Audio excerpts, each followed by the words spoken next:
Hey everybody, this is Fago Franklin III. I am here with former NFL player Karl Mecklenburg. First and foremost, how you doing today? I'm good, Fago. I'm hanging in there, hanging in there. So first and foremost, tell me how you're adjusting with the pandemic going on right now. It's a bit of a challenge. I'm a professional speaker. I've been a professional speaker for longer than I was a professional football player. And this is the first time I've had to do so much virtual. Uh, Without the meetings, it's really difficult to get out there and get a chance to speak. So it's been a bit of a challenge for us. I completely understand that aspect. So first and foremost, so tell my fans about your NFL journey. First and foremost, tell me what is it like being getting drafted first and foremost. What is that actual feeling? Fago, I was a 12th round draft pick. I was the 310th pick of the draft. That's 20 guys away from Mr. Irrelevant back in 1983. It was the second night of the draft. It was after midnight. I was already asleep. The phone rang. It was the Broncos secretary, Denny Ann. He said, "You're a Bronco." I mean, there was no way to follow the draft on. There was no ESPN. There was no way to follow the draft. You sat by your phone, and it was a landline. There wasn't cell phones back then, so it's very different than it is now. I was just happy to get a chance. Dan Reeves was a guy who always was looking for that underdog, that extra effort guy, and I made the team that way. So, with you doing a lot of different speaking engagements as well as being a community leader, what does it mean to you that people look up to you as a role model, as someone that has a positive impact in the community? Bagel, that's an awesome thing. What an opportunity NFL players have to just lend their name to a charity or an event and just get involved a little bit. You can make all the difference in the world. So that's always been a big part of my NFL life is getting involved. I mean, I'm here.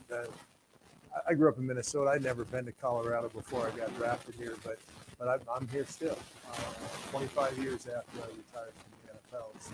So take advantage of those opportunities because you can make a huge difference. And the other thing is, your resume when you get out of professional football is the goodwill you developed in the community you live in. And that goodwill can be developed very easily, just like I said, by taking the opportunities that come your way. Was it was it a very smooth transition from going from player to being a community leader and doing building your foundation? You know,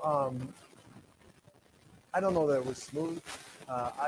It was a bit of a challenge for me just because there was a sudden switch to I'm responsible for my own time, for my own decisions. Where in the past it was always a coach telling me do this, do that, eat this, weigh this much, go to sleep at this time, that whole thing. All of a sudden it's gone, and it's up to you.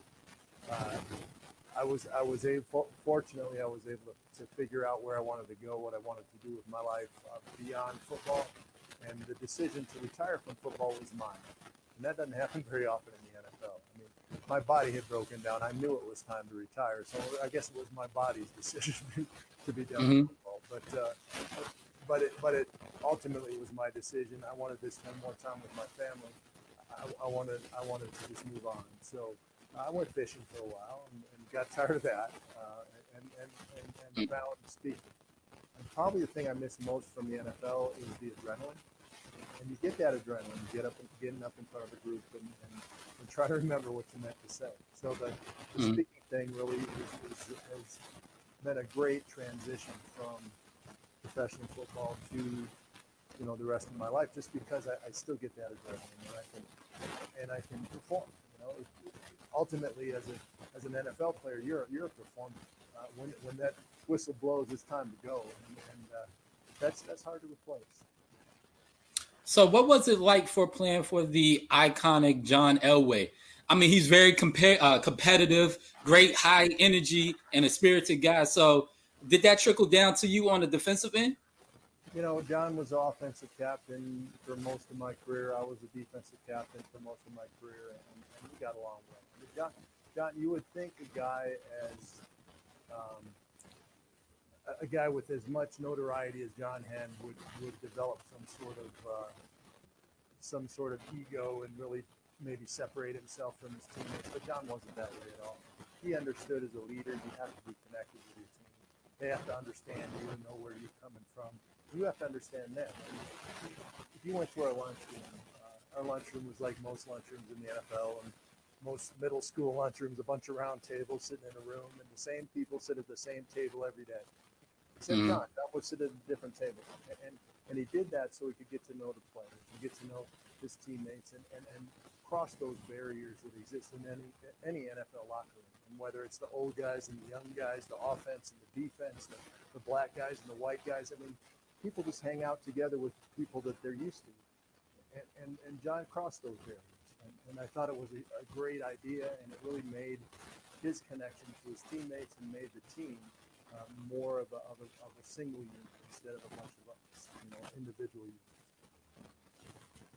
So with this, we're unprecedented year. Do you think fans are going to be actually in the stadiums this year, like later on in the season? I hope so.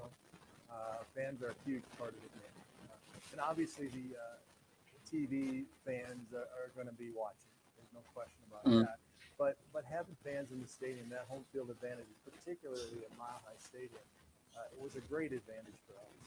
I love it to be a great advantage for the guys that are playing now. Obviously, the altitude helps, but the fans were a huge part. So what key players are you looking forward to seeing, like, within the Broncos organization? I think the pass rush is going to be great this season. I think having, Von Miller obviously is a great pass rusher. Getting Bradley Chubb back, they picked up a couple free agents, and I'm looking for the pass rush to be strong. And last year that was something that was missing a little bit.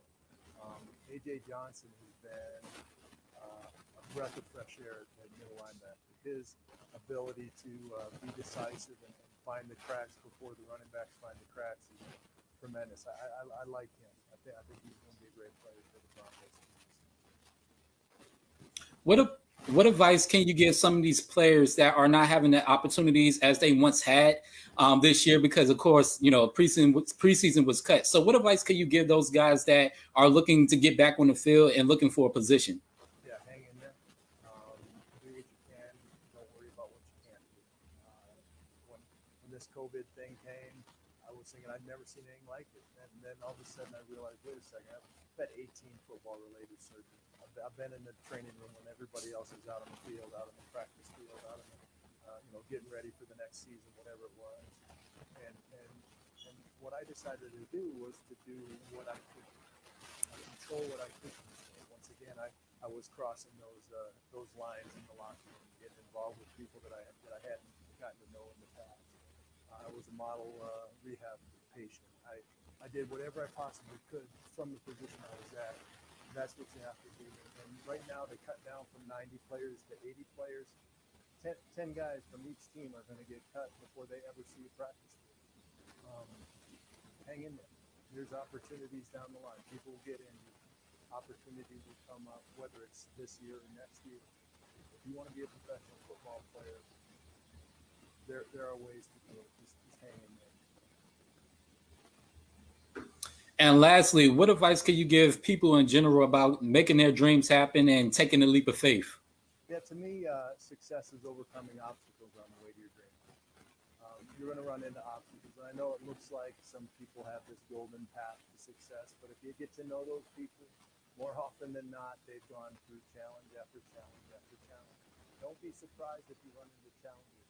If you're shooting for extravagant, long-term, somewhat general desires, passions, missions like I was, my passion was I'm going to be the greatest football player that ever played the game.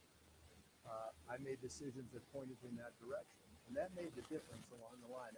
Athleticism didn't make the difference nearly as much as my mindset and making decisions that pointed in the proper direction. So overcome those obstacles. COVID-19 obviously is a huge obstacle right now for a lot of people, but once again, do what you can do. Control what you can control and have that desire, that passion. Amen to that. Thank you for joining me on my show, my friend. It was a pleasure. Thank you for the encouraging words. And I wish the well to you, man. Thanks. Take care. Yes, sir. Thank you again.